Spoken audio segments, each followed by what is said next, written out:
l'ensemble des ministres, l'ensemble des députés, l'ensemble des maires nga jottali leen nuyoo boobu waaye nag nu nuyu tout particulièrement notre cher allié et ami suñu grand monsieur le maire Pape Seck ñu ngi lay nuyu bu baax a baax a baax nuyu tous les alliés qui sont là ñu ngi vraiment nuyu tout le monde nos alliés de l'AFP du PS de la SD waa Modou Kër waa Kër Modou Diagne Fada tout le monde ñu ngi leen di nuyu bu baax a baax di leen féliciter d'abord ci parrainage bu massif bi nga xam ne indi ngeen ko ci récemment wax ngeen sànq ne la région de Dakar, je dirais plus précisément le département de Dakar bi ñuy élection ba léegi Benno Bokk Yaakaar moo ko mës a gagné kon nañu xam ne fi ndox jaaroon 2017 dana fa jaaraat incha allah ñu amoon à l'époque 114 000 voix loolu la ministre Amadou Ba doon fàttali ñu collecté pour le département de Dakar plus de 250 000 parrainages kon daanaka doublé nañu ci wàllu score li ñu amoon en 2017 kon nag bu ñu defee assemblée générale bi tey quelle que soit l'animation parce que noonu la nag bu ñu dajee dañuy am mbégte bu ñu dajee dañuy am mbégte gisante dañuy am mbégte communier ensemble en tant que militant fier de la coalition Benno Bokk Yaakaar dirigée par son excellence le président Macky Sall mi nga xam ne bilaawam kenn du ko laam-laamee à la tête de ce pays depuis 10 ans suñu président Macky Sall moom la ñuy wutal majorité pour que liggéey bu rafet bi nga xam ne mu koy def dans l'ensemble du pays y compris Dakar mu mën ko continuer def dans la stabilité et la tranquillité loolu nag am na solo moo tax cher Alioune Ndoye monsieur le maire Alioune Ndoye monsieur le ministre Alioune Ndoye xamal ne vous avez toute la coalition tous les responsables de la coalition Benno Bokk Yaakaar derrière vous pour driver notre excellent Dream Team de Dakar parmi lesquels il faut aussi distinguer notre excellente ministre en charge des femmes Ndeye Saly Diop. Ngeen am tous les responsables avec vous, y compris le maire de la Médina bi nga xam ne il est venu renforcer notre combat. Bamba merci, Bamba encore merci. Dina ko ànd ak l'ensemble des ministres ñoom Cheikh Ba évidemment, notre excellent communicateur et rédacteur, mon ami Seydou Gueye, dinañu ko ànd ak aussi Cheikh Ba bi fi nekk dina ci ànd ak aussi suñu animatrice bi nga xam ne yëngal na sànq doon jigéen bi am fi Zahra Iyane Thiam dinañ ci ànd ak ñoom dinañ ci ànd ak aussi nos camarades alliés de l'AFP bi toog fii mon cher ami et cousin docteur Diop, vraiment le nuyu aussi monsieur le président Moustapha Niasse que vous remercierez chaleureusement pour le soutien indéfectible qu'il a toujours amené au président de la République. Monsieur le maire de Ouakam, Aziz Gueye, là aussi, ñu ngi koy nuyu bu baax di le remercier aussi d'être venu renforcer notre combat. Monsieur le maire Moussa Sy des Parcelles Assainies, Moussa des Parcelles Assainies, Inch'Allah, Parcelles Assainies tombera encore dans l'escarcelle de Benno Bokk Yakaar ak l'ensemble des militants yi nga xam ne ñu ngi fii tous les militants mais surtout soxna yi yéen laay waxal bu ñu nee aussi HLM maa ngi gis Jaraaf maa ngi gis Doudou Dione ak tous les responsables yi nekk ñoom xam nga ñu ngi fii tout le monde est là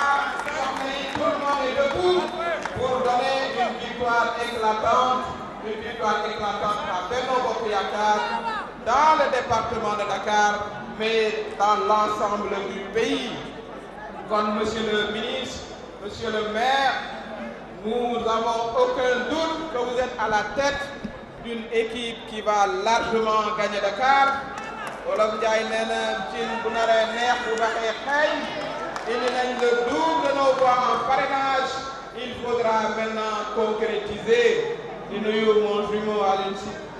Alassane Cissé mi toog. Nous sommes nés le même jour de la même année, qui est également un combattant et membre de la coalition Benno Bokk Yakaar ak suma benn ancien ndongo moo taxaw na le muy Mbacké Seck bi nga xam ne aussi jël na kàddu sànq ak tout le monde. Il y avait Abdou Karim Fofana, notre excellent ministre également qui est là, qui est debout, dont le travail au niveau de Dakar est encore très visible. Monsieur le ministre, vous serez également de la partie et de la bataille.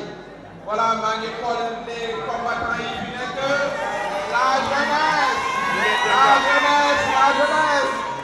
la jeunesse may leen ma taxaw ci yéen tuuti parce que nag dañuy wax jeune mais ku dem ba am 48 ans Cheikh Ousmane Sonko nag passé nga âge jeune yow tonton xale yi nga aussi waaye nga ma tata Mimi mais ñoom tonton Ousmane lañ lay wooye aussi. La jeunesse, l'âge médian au Sénégal est de 19 ans kon nag aussi yow comme yaay tonton xale yi na nga leen woo ci jàmm ak salaam voilà ne leen tonton Ousmane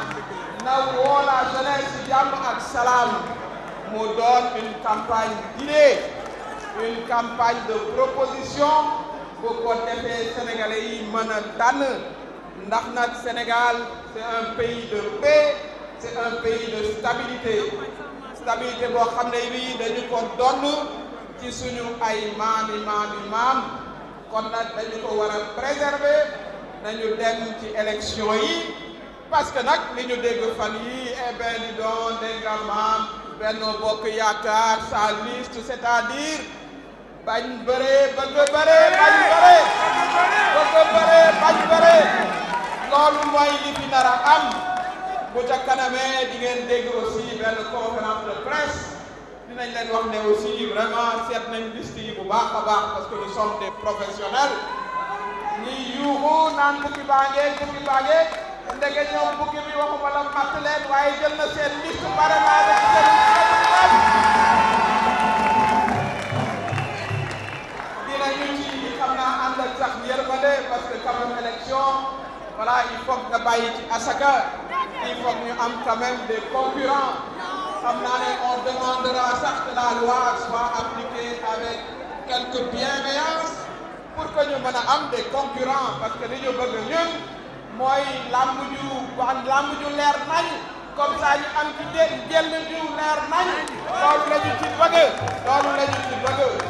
kon nag maintenant ce qu'il nous reste à faire li ñu dese li ñu war a def tout à l'heure Benoît Sambou dina ñëw leeral les informations parce que mooy notre mandataire dinañu mettre l'accent sur tous les manquements qui sont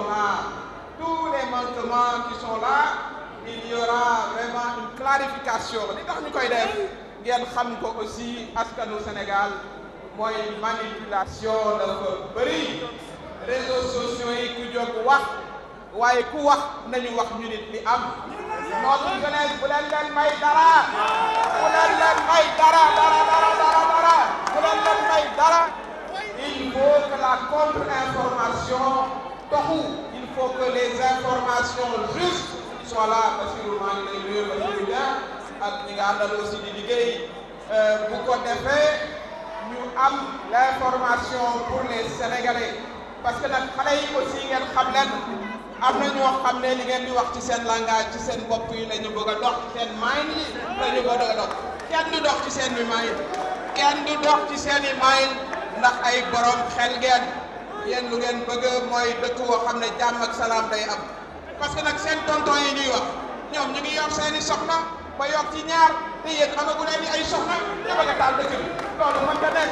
mënuñoo taal dëkk bi yéen tamit da ngeen bëgg a am ay soxna comme ñoom am nañ ci ba ñaar te yéen amagu leen dara kon nag il faut ngeen am vraiment jàmm ak salaam ngeen ràññee bu baax a baax ndax nag nit mënta saaga ba jox leen liggéey nit mënta saaga ba indi poste de santé nit mënta saaga ba créer autoroute nit mënta saaga ba indi ndox ci village bi xaw kon loolu aussi ngeen jàpp loolu bu baax a baax lii nag ubbite campagne rek la ubbite pré-campagne campagne la kon lii ma ko waxoon waaw yéen a ko wax de tonton la nga bon dañuy yegg foofu dañuy suturaal waaye nag seen tonton la parce que nag quand même 48 ans dafa am xale yi seen ay tonton la ñuy doon buñ mënee bàjjen mi tata mi moom tamit mën ngeen ko wax tonton Ousmane nag kon na affaire bi rafet na affaire bi yekk na langage bi naay te baax nit ñi nawante parce que dañu war a nawante dans la scène politique j'espère que les beaux propos yi ma dégg tata mi dina ko continuer nag parce que ñi ko nag ak borom da ngay dugg ci kër boo fa yéexee tuuti ci ko fekk ci biir kon nag na ko maintenir foofu doon tonton xale yi man ma doon tata ak bàjjenu xale yi ñu campagne wax na ñu programme mu gagné mën a gagné voilà Benoît Sambou mi yegsi lii nag suñu assemblée générale rek pour les journalistes du meeting l'honorable député Badou Diouf moo jël téléphone am woo ñëpp convoqué ñëpp c'est un excellent organisateur ñu ngi koy féliciter bu baax a baax ak Ibrahima Fall ils font un duo d'enfer Gasu yow it kenn du la fàtte Gasu mi yor micro bi te neex baat voilà tey di tagg vraiment Seydina Mohamed yow it suñu militant bu engagé nga noonu la ñu ko bëggee dans la détermination mais aussi dans l'enthousiasme ñu dugg ci kër yi wax ak borom kër yi wàcc ba ci xale yi ci njagamaar yi ci soxna yi bu ko defee ñu wax leen li nga xam ne moom le président de la République liggéey ci Sénégal ak lu tax ñu war ko joxaat une majorité kon nag Benoît yegsil wax gaa ñi wax gaa ñi seeni njombe ci liste yi ba nga xam ne bii dem nañ ba ñun sax dañ nar a laaj l'indulgence même je crois du législateur ak ñi nga xam ne ñooy décider parce que nous ne voulons pas aller seuls au combat nous voulons avoir des adversaires yoo xam ne yii dañu leen di yanu ba ci kaw teg ci suuf yanu ba ci kaw a kaw teg ci suuf kon nag ñu ngi aussi féliciter mon jeune frère Pape Mao Diouf, le DG Pape Mao, qui aussi fait un excellent travail dans le domaine de la communication, évidemment topp ci tànk de son grand frère Seydou Gueye qui est également notre grand communicateur kon nag ñu mbokk yi nañu fexe ba vraiment ñu donner faire l'honneur kana yegsi nag fi mu toll nii kuy yegsi notre mandataire notre vaillant et courageux mandataire mi nga xam ne mën na toog ay fan te du nelaw. Voilà, évidemment, Madame le ministre Anta Sarr Diacko, qui est aussi une de nos lionnes, une lionne du Waalo, boo xam ne oui, machallah, ay base mu ngi Founé, mu ngi Ouakam, mu ngi Sicap, mu ngi Grand Yoff ba mu yaroo jëm ba Waalo. Madame le ministre ñu ngi lay féliciter. Kon nag moo doon wax ji loolu la ñu terminer nag ci benn mbir. wax naa sànq ne affaire bi nag tonton xale yi. mais sa mine bi ça me rassure. je ne l'avais pas vu. mine bi moom ça me rassure. c'est l'honorable député le maire de Grand Dakar monsieur Jean-Baptiste Diouf. ñu ngi lay nuyu bu baax a baax di la jox sa wàccuwaay ak di la jox aussi sa yéeguwaay. voilà bu ko defee nga ànd ak liste bi ba ca kaw pour une très grande victoire. gaa ñi nag kon ñu déglu léegi notre mandataire qui est à féliciter, qui est membre fondateur de l'Alliance pour la République bi nga xam ne ba ñuy élection ba léegi mooy le responsable des élections de notre coalition. J'ai appelé monsieur Benoît Joseph Sambou mi nga xam ne vraiment rafetlu nañ sa taxawaay. Nous sommes très fiers de toi. ñu wax na ko ci turu coalition bi yépp. Nous sommes derrière toi, nous sommes avec toi parce que vous avez fourni un travail extraordinaire au nom de notre coalition. Madame lay jox nag ngeen xam benn mbir muy question bu ñuy posé waa Yewwi parce que nag tonton xale yi aussi mi woo xale yi ci mbedd mi voilà ñoo xar njaay rek nga ne xale yi te takk der yi bu ñu yegsee ñu wane na nga samp xel loolu nag aussi tonton da nga koy bàyyi loolu nag li ñu ko bëgg a laaj mooy mu jël liste bi wax ñu ñaata jeune moo nekk sur la liste de Yewwi na ngeen analyser la liste de Yewwi et vous verrez qu'elle a presque pas de jeunes. Kon bu place yi jotee ñu séddoo bu faire face à alkaati yi wala taali bëne ñu ne doomu jàmbur yi dem leen loolu nag amul logique. Ce n'est pas de la logique. Kon xale yi da ngeen di yokk seen fulla bi nga xam ne ñun seen yaay yi moom la ñu am ñun ñoo leen làmpal bu ñu amee fulla da ngeen war a am fulla taxaw kenn bañ leen a yóbbu dans des futilités parce que yéen nag aussi bëgg ngeen ay soxna parce que gars yi ñoom am nañ déjà benn ñaata yéen amagu de kon nag nañu fi indi jàmm bàyyi fi jàmm. Kon Benoît, je vous donne la parole. Merci président Fini.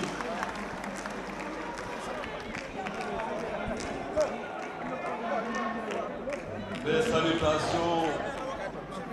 aux camarades de Dakar et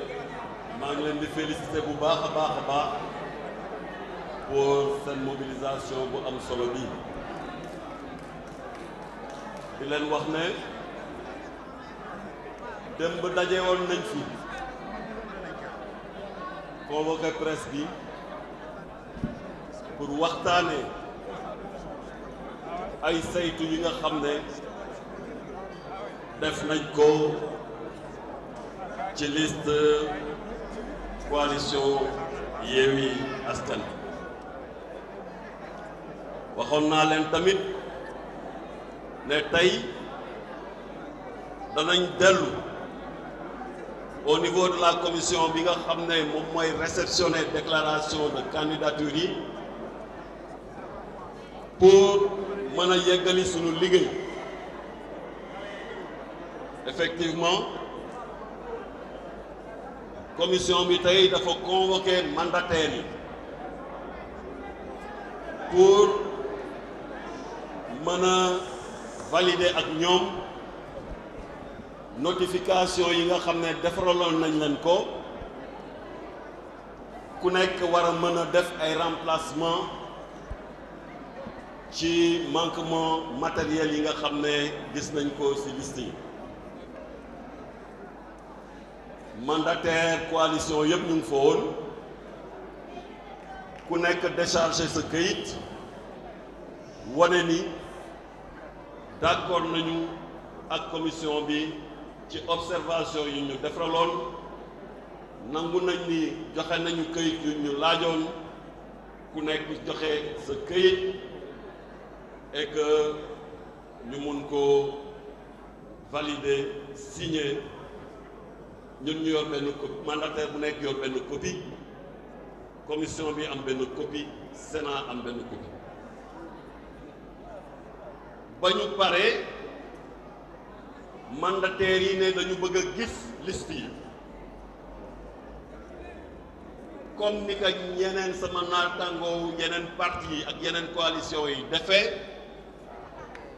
ñu jël liste Benno Bokk Yaakaar di ko xool man tamit ma laajte liste yi nga xam ne moom laa bëggoon xool naa ñetti liste Aar Sénégal xool naa ko xool naa Wallu xoolaat naa liste Yewwi Askan li ma jëkk frappé mooy ba may xool liste Yewwi Askan bi dama gis ne à la 26e position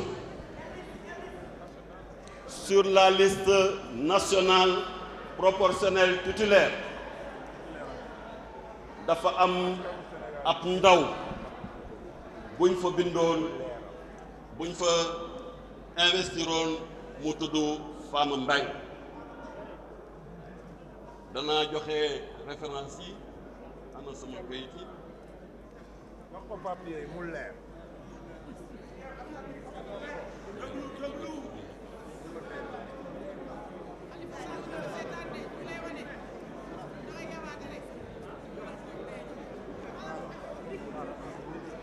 muy benn ndaw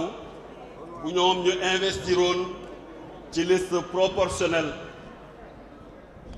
mooy liste nationale titulaire à la 26e place mu tudd Fama Mbeng juddu le 5 septembre 1997 ca Guédiawaye numéro carte d'électeur am muy 10 59 87 310 muy benn étudiante li attiré sama attention mooy dama gis ñu baare turam bind beneen tur ci suuf ma fàttaliku ni Yewwi Askan bi posté na woon nañu ci réseaux sociaux yi seeni ay liste ma xool sama portable gis ne effectivement ci liste yooyu ñoom ñu posté ndaw soosu tudd Fama Mbeng mu ngi woon 26e position ma gis ne remplacé nañ ko par beneen jigéen bu tudd Anta Touré ba ma gisee ni dañ ko remplacé ma xool ndaw si Anta Touré mu ngi juddu le 2 septembre 1983 à Mbour carte électeur am di alors 10 19 67 895 Fama Mbeng moom c'était le 10 59 87 317 pour plus de précision ba ma continuer di xool dem ci liste suppléant yi yu Yewwi Askan bi ni may xool gisaat ni ndaw si Anta Touré ñu ngi ko investir tamit ci liste suppléant yi à la 30e position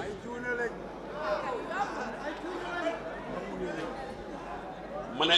lii des problème moo ne ah il faut ma xool ndax même personne bi la parce que mun ngeen niroo ay tur mu bañ a nekk la même personne ma laajte dossier fond ou dossier yi ba ma laajtee fond dossier yi ma gis ne effectivement Anta Touré boobu ñu teg ci liste titulaire liste nationale même carte d'identité la même kii nu mu tëti casier judiciaire ma delluwaat xoolaat dossier yi nekk ci liste suppléant yi à la 30e position c'est exactement la même Anta Touré avec la même carte d'identité et avec le même casier judiciaire ma dem ci waa Sénat laaj leen ñoom dossier double dossier yu ñu yor ba ma xoolee double dossier yi Sénat yor ma gis ne Yewwi Askan Wi dañ leen notifié woon ni Fama Mbeng étudiante bi amul woon acte bu mët pour nekk député parce que pour nekk député il faut nga am 25 ans moo tax ñu notifié woon Déthié Fall seen mandataire pour que ñu changer ko parce que loolu loi bi moo wax ni bu amee cas d'inéligibilité maanaam koo xam ne mënul nekk député yoon may na la nga remplacer waaye sama xarit bi Déthié comme dafa foog ne moo gën a muus ñëpp au lieu mu uti beneen dossier dafa dem jël rek copier dossier Anta Touré ñëw remplacer Fama Mbeng bàyyi ko ci ñaari liste yi loolu mooy lu affaire bu garaaw loolu lu muy indi mooy benn bi Anta Touré ku ñu xas ba investir la ci benn liste kenn mënatu la génne ci liste boobu même boo démissionné mënatuñ la génne ci liste boobu parce que boo leen fàttalikoo loolu lañ jéemoon def Dakar bañ leen neyee seen liste baaxul dañu newoon dañuy substituer te loi bi permettre substitution donc Anta Touré mënatul génn ci liste suppléant yi kon nag moom tamit la ñu jëlaat pour mu remplacer Fama Mbeng loolu mooy wane ni remplacement Fama Mbeng n'a pas été effectif la conséquence mooy la liste nationale titulaire de Yewwi Askan Wi est incomplète.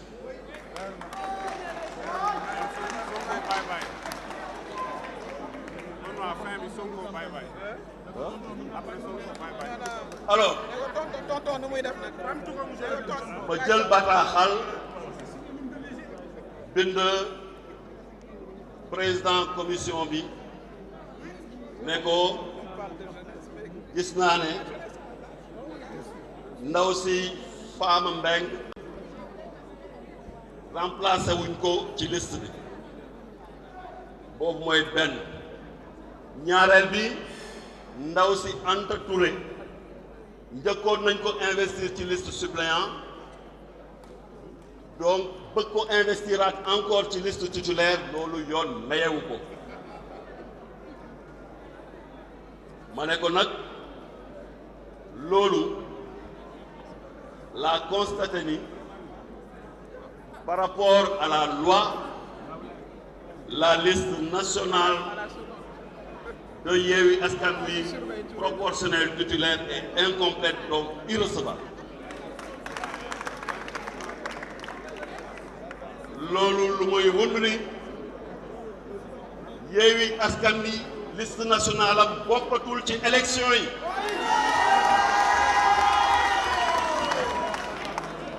parce que gisuma ban porox ndoll la ñuy jaar ba génn ci garawaale bii nga xam ne seen mandataire def na ko may wax commission bi mu jël toutes ses responsabilités pour dàq liste nationale Yewwi Askan Wi pour cause d'irrecevabilité parce que la liste est incomplète.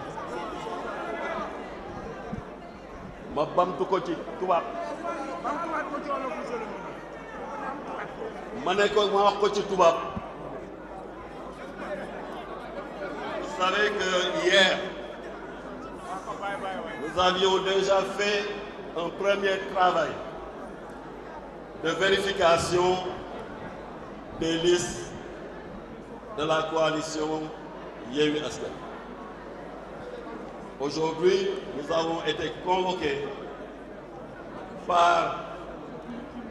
la commission de réception des listes afin d'être notifiés et de valider avec eux les manquements qu'ils nous avaient demandé de rectifier sur les listes, et chaque mandataire avait 3 jours pour s'exécuter. Je rappelle que les notifications avaient été faites mardi dernier. Les mandataires présents ont déchargé leur PV pour reconnaître avoir reçu et rempli les formalités qui leur avaient été prescrites. Après cette étape, j'ai demandé à l'instar de mes autres collègues mandataires à scruter les autres listes. J'en ai scruté 3, celle de Aar Sénégal, celle de Wallu Sénégal et celle de Yewwi Askan. Je commence par Yewwi Askan. Mon attention a été attirée par une rature sur la liste nationale de Yewwi Askan Wi, où une dame dénommée Fama Mbeng, née le 5 septembre 1997 à Guédiawaye, avec la carte d'électeur 10 59 87 317, étudiante de son état, avait été raturée. Et à sa place, on avait couché le nom de la dame Anta Touré, née le 2 septembre 1983 à Mbour, carte d'électeur numéro 10 19 67 895, technicienne ménagère médicale. Cela m'a intégré et m'a amené à vérifier sur mon portable que la liste qui avait été postée sur les réseaux sociaux par Yewwi Askan Wi pour vérifier les noms qui y étaient. Et j'ai effectivement constaté que sur cette liste, la dame Fama Mbeng occupait bien la 26e position sur la liste nationale tutélaire de Yewwi Askan. Mes investigations m'ont poussé à aller vérifier la liste des suppléants. Et j'ai constaté que la même dame, Anta Touré, avait été investie sur la liste suppléant nationale à la 30e place. Ce qui constitue une double investiture. Ayant constaté cela, j'ai demandé à vérifier les doubles de dossiers détenus par la Sénat. Et j'ai constaté que le mandataire de la liste Yewwi Askan Wi, mon ami Déthié Fall, avait reçu une notification de procéder au remplacement de la dame Fama Mbeng pour inéligibilité parce qu'elle n'avait pas 25 ans, donc elle n'était pas en âge de pouvoir siéger au niveau de l'hémicycle. Le camarade Déthié au lieu d'aller chercher un autre dossier, a cru être très malin en prenant le double du dossier de Anta Touré pour l'introduire sur la liste nationale titulaire proportionnelle. Cela m'a amené à saisir le président de la commission pour faire ces constats. D'abord, la dame Anta Touré, ayant été déjà investie sur la liste des suppléants de la liste nationale, ne saurait être enlevée de cette liste, même si elle démissionnait, elle serait maintenue sur la liste parce que la substitution n'est pas possible à ce niveau. Constatez aussi que la dame Fama Mbeng n'a donc pas été remplacée et que donc la position 26 de la liste nationale titulaire de Yewwi Askan Wi est vacante. Et la conséquence de tout cela, c'est qu'une même personne a été investie 2 fois sur les listes de Yewwi Askan Wi, ce que la loi ne permet pas. Et j'ai demandé à ce que la liste de Yewwi Askan Wi soit irrecevable parce que incomplète. Et à ce niveau, il faut savoir qu'il n'est pas possible d'aller aux élections avec une liste incomplète. Toutes les listes titulaires comme suppléants doivent être complètes. Et aujourd'hui, il est à constater que la liste nationale titulaire de Yewwi Askan Wi est incomplète parce qu'à la 26e position, il n'y a aucune personne qui a été investie. Et nous demandons au président de la commission de procéder à l'irrecevabilité de la liste nationale titulaire de la coalition Yewwi Askan Wi. Pour tout dire, Yewwi Askan Wi n'ira pas aux élections avec une liste nationale parce que sa liste de titulaire est invalidée et l'invalidation de la liste de titulaire entraîne ipso facto l'invalidation de la liste des suppléants. Donc c'est ce que nous avons constaté. Pour les autres listes maintenant, j'ai constaté sur la liste de Wallu 5 irrégularités avec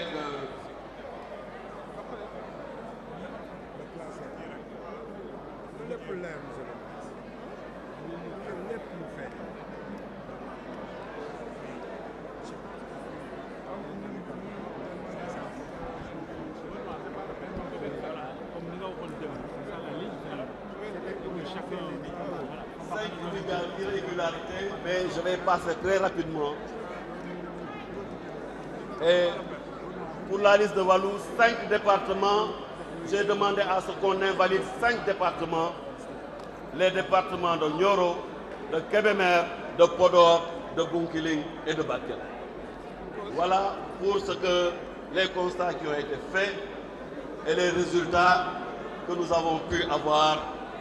au cours de nos investigations aujourd'hui au niveau de la commission de réception des listes de candidature. Je vous remercie. Monsieur notre mandataire, notre excellent mandataire. waa gars yi yëf yi leer na. leer na nañu madame la présidente. gars yi dafa mel ni yëf yi leer na. kon nag tonton wu xale yi. there is no bye bye Mimi, there might be a bye bye Ousmane. waaye nag loolu yëpp dañ koy teg ci loxo commission bi. respecte ko parce que nag lii mooy état de droit. Chers camarades, nous devons être fiers de notre démocratie parce que bëri na dëkk yoo xam ne yi heure bii génne woon nañu ay yataki ngànnaay. Fii nous avons un système qui est respectable ku ñëw seet sa liste morom boo ci gisee ay njuumte yu mel ni li Benoît wax léegi nii parce que nag politique dafa laaj expertise politique dafa laaj xarañ dafa laaj nga xam li ngay def waaye di jaawale ay awa malheureusement Touré la sax di leen bind ñaari yoon ba ñetti yoon tonton Ousmane del xoolaat li ngay liggéeyee del xoolaat li ngay liggéeyee liggéey bi rafetul voilà bàyyi tonton kon nag Ousmane tonton xale yi bàyyi kon mbokk yi looloo doon daje tay bi ñu feddaliwaat suñu coloré avec le peuple de Dakar et avec le peuple du Sénégal jërëjëf